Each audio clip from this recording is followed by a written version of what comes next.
Hello, this is Ria from Oddbox Designs. Today we're going to be having a look at the magic ring method of starting amigurumi.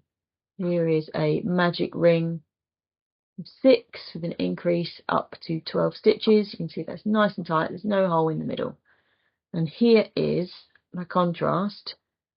A circle started with a chained 3, joined into a ring, and then 6 stitches made into the ring, and then going on to make the increase. Now this hole might be useful for you if you're making a hat, but if you're making a toy, then you don't want to have any holes in the middle. Now I am using a 6mm hook with this chunky yarn. I would usually probably use a 4.5, but just so that you can see my stitches while I'm crocheting, I decided to use a bigger hook for this today. So, typically when you start with the chain method, you're going to make a slip stitch. I make my slip stitch like this. So I lift it over my finger and pull the yarn through there to make a slip stitch, and then put it on my hook. And the magic ring method is really similar to the standard slip knot. I like to do mine with the hook though, it feels more natural to me. So put in the yarn over your fingers with the tail in front, cross it over, and then put your hook into the loop on the back of your fingers that you made, and pull the working yarn through the loop, pulling up a loop like this. Okay, and then we're going to pick up the working yarn as if we were going to crochet and just pull a slip stitch through. Okay, just like that. Do that again. So taking the tail of the yarn in front of your fingers, you can have a long tail if you like, but I don't like to have one that's too long. So pulling it over the back of your fingers, crossing over, and then put the yarn, the hook through there, pick up the yarn from behind and pull it through that loop. And here we have what would be the makings of a slip knot here. You could pull this tight and make it into a slip knot, or you can just pull a slip stitch through that loop there, and now you have your magic ring. So you can make this bigger or smaller while it's on your hook like this. You just pull it through.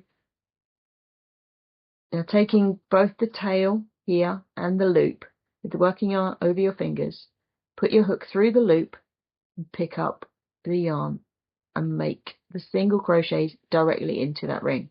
So through the loop with the tail and the loop over the hook, pull up the working yarn and make your stitches into the ring. You must work over the tail or you won't be able to pull it tight. So we're going to make 6 stitches into the ring. I typically make 6 whenever I'm starting my toy making. Unless I'm making something thin like an arm, I will always start with 6. And then I will increase in rounds of 6 just because I find it's just a nice increase.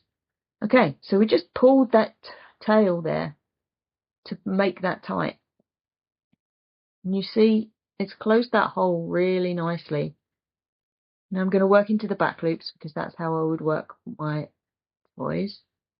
So I would just work all the way around. Again, like I say, I'm using a hook that is too big for this yarn just so that I can demonstrate the stitches while I'm filming.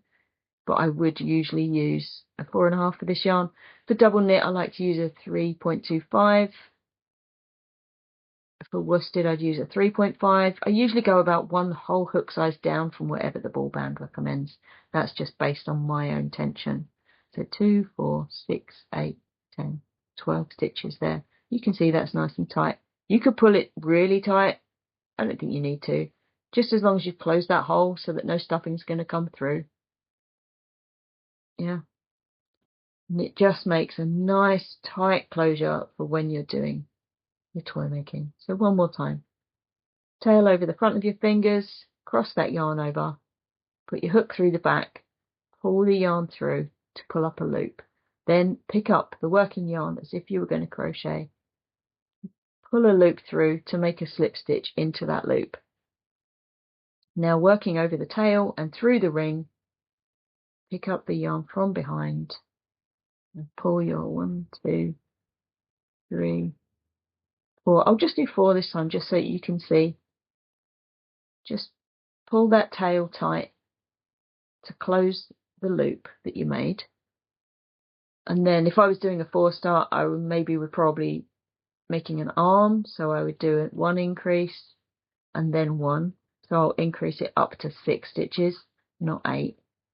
So there's stitch 4 and stitch 5, and then stitch 6, and then pop it out that way. And you can see you've still got that nice tight center and a smaller start. And that's the magic ring. I hope you enjoyed that. I hope you learned something, and good luck.